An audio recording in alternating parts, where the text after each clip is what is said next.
This episode of Destructoid is brought to you by Jack Threads. Coming up on Destructoid, The Witcher 2 done got its sexy business enhanced, and Mists of Pandaria reveals some more of its panda nastiness, and we announce the winners of our Ninja Gaiden Dynasty Warriors dress-up contest. All that and more right now on Destructoid.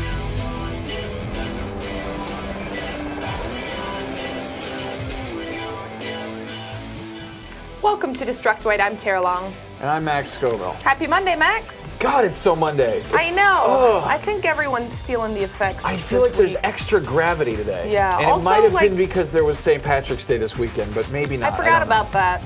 Yeah. Yeah, I just drink at home every night, so it's always St. Patrick's Day for me. Yeah. Wow. Also, I'm a ginger, so it makes sense. It's terrible. I had Irish, people though. over to my house and we sat on my pink couch. I have a pink couch. I have two of them actually. Two Wow, pink couches. that's fascinating. Yep, luck of the Irish. Let's get into the news. Let's do that. So I know you guys have been asking for more PC coverage, and although we don't have any news on Guild Wars 2 right now, there is a preview of the new WoW expansion, Mists of Pandaria, up on Destructoid.com right now, courtesy of Jonathan Ross.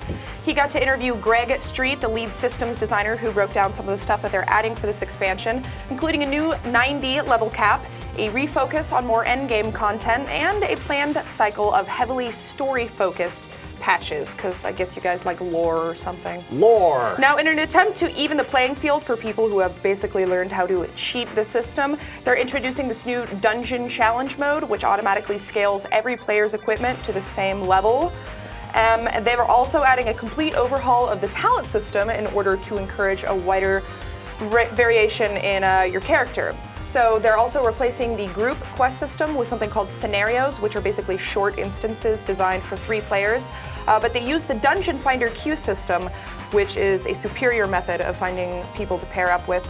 One thing that was briefly shown off at BlizzCon when they announced all of this last year were the pet battles, which are 3 versus 3 turn-based fights. Pokemon. Yeah, kind of like Pokemon. That Jonathan says are designed to be low-key and casual, since you can't see the name of who you're fighting or talk to them, and there are no rewards for winning. Like Pokemon. Yeah, exactly, like Pokemon.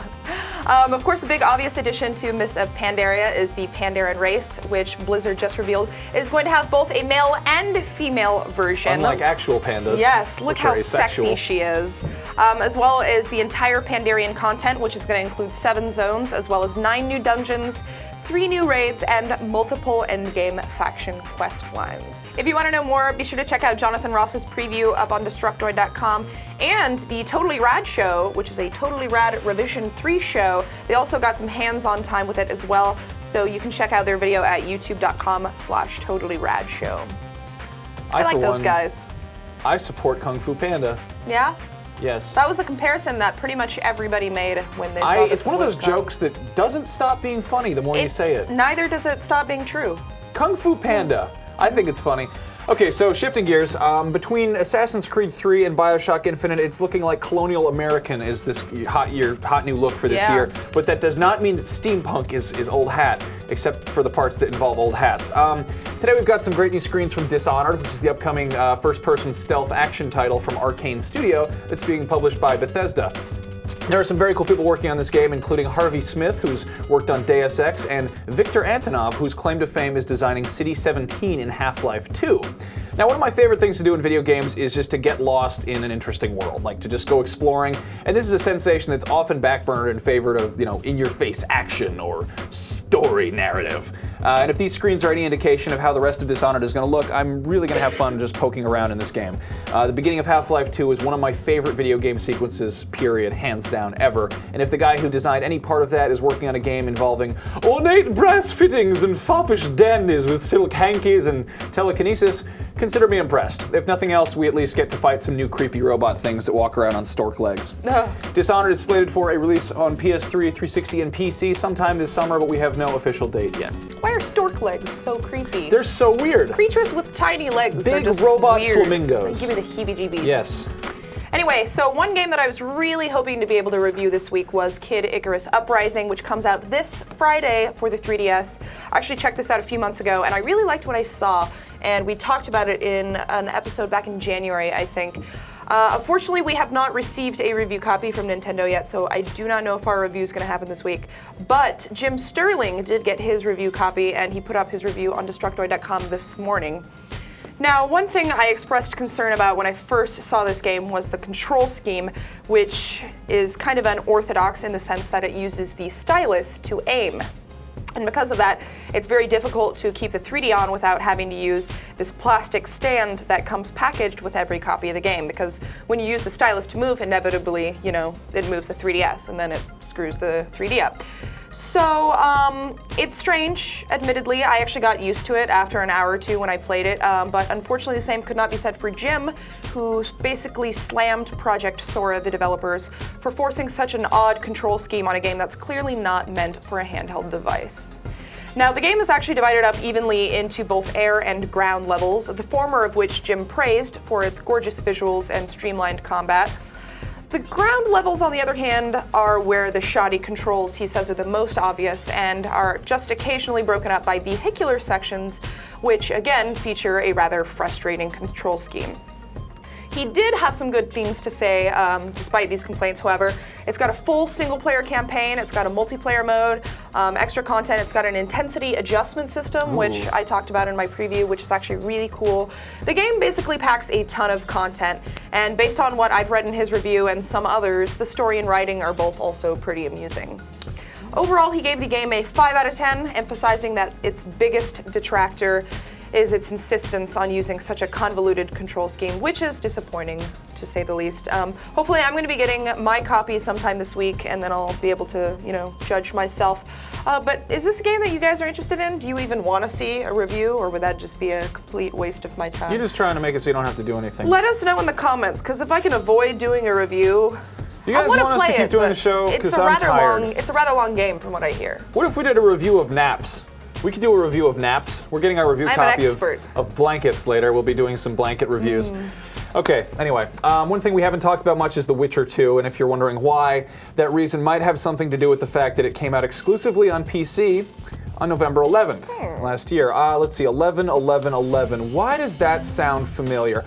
Oh yeah, because that's the day Skyrim came out. Right. Just pro tip, video games making company guys, if you're gonna release a big game on the same day as a big game, make sure that that game is the big game. Otherwise, it's stupid.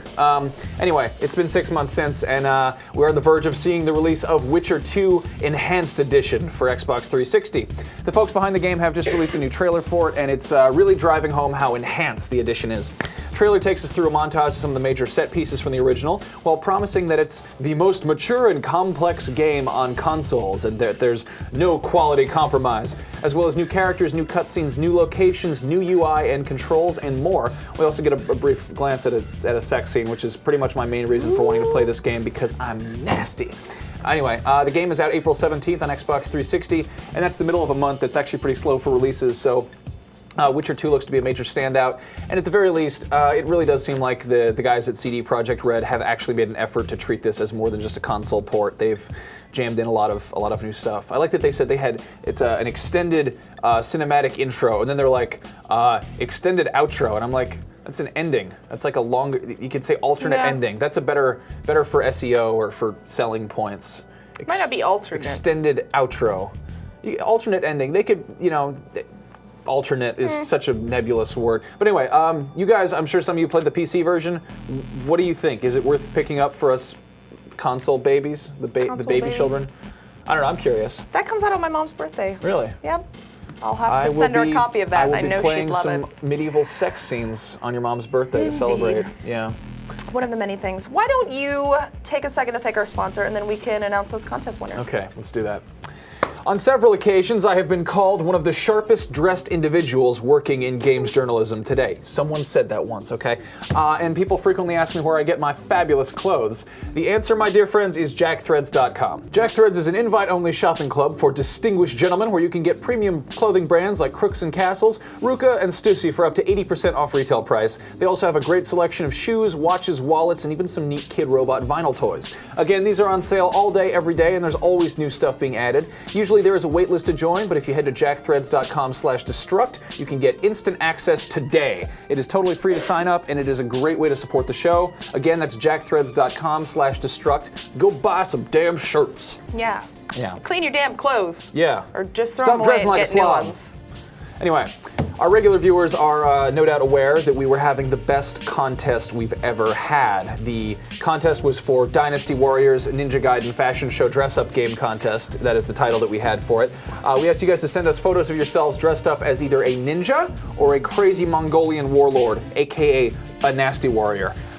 We got a ton of great entries, but before we announce the winners, just let me say we are constantly impressed with the level of creativity and effort that you guys put into our ridiculous contests. It's nice to know that we have a fan base that is not only wonderfully artistic and talented, but also shameless, and they have no qualms about humiliating themselves on the internet by dressing up like nasty warriors or ninjas. So anyway, the winners of the Ninja Gaiden Sigma Plus on the Vita are Ron Z, McFly. Aww. I like the Domokun. And Cole Reedy. Yeah, you guys are good ninjas. Wow. I was honestly just mostly impressed by the number of Domokuns. I thought that was great, that there was someone who has that many Domokuns in their house. And of course, the winners of, you want to do Dynasty Warriors, The that's Nasty what it's called? Warriors. Dynasty Warriors next. We got Ben Sawyer. This is Flint Mech, right? Yeah. On the Detoid One of our community longtime forums. watchers. We also got Joe Camisa. I hope I'm pronouncing that right. You win. That's exactly what I wanted. That is exactly what I wanted. Joseph Acuna, last but not least. I love how everybody just took your suggestion of wearing bathrobes. It actually appears to be some towels. It's very impressive. That's great. What's the difference between a bathrobe? Like I meant a towel. That's what I meant. Okay. Wow. Sorry, I don't know what a robe is, apparently. I'm never gonna let you use my bathroom.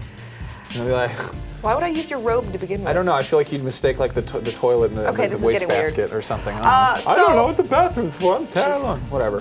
All right, so yeah, that was, we have fun. Yeah, so lots of great submissions. It was really tough to pick winners, so we're actually going to put up all of the photos on our Facebook gallery. You're never getting jobs in politics. Yep. Sorry, guys. Sorry. We're also going to be announcing our next contest sometime over the next few days, so stay tuned for that.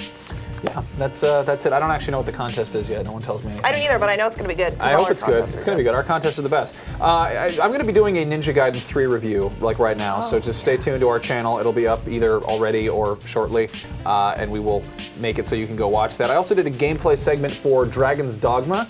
That's over on Rev3 Games, so you can go check that out. And you're checking out Borderlands 2, is that correct? I'm checking out, so many things. Borderlands 2, Sniper Ghost Warrior 2, and Max Payne 3. 3 things this week, so it's going to be awesome. Checking out Darksiders 2. Yes. Okay, anyway. That will be awesome. Yes. So yeah, until then, you can follow us on Twitter. I am on there at Terralongest. He's Max Scoville, and together we make up the one, the only, the Detoid Show. All right, we love you guys. Have a good night. Don't fight nobody. See you Wednesday.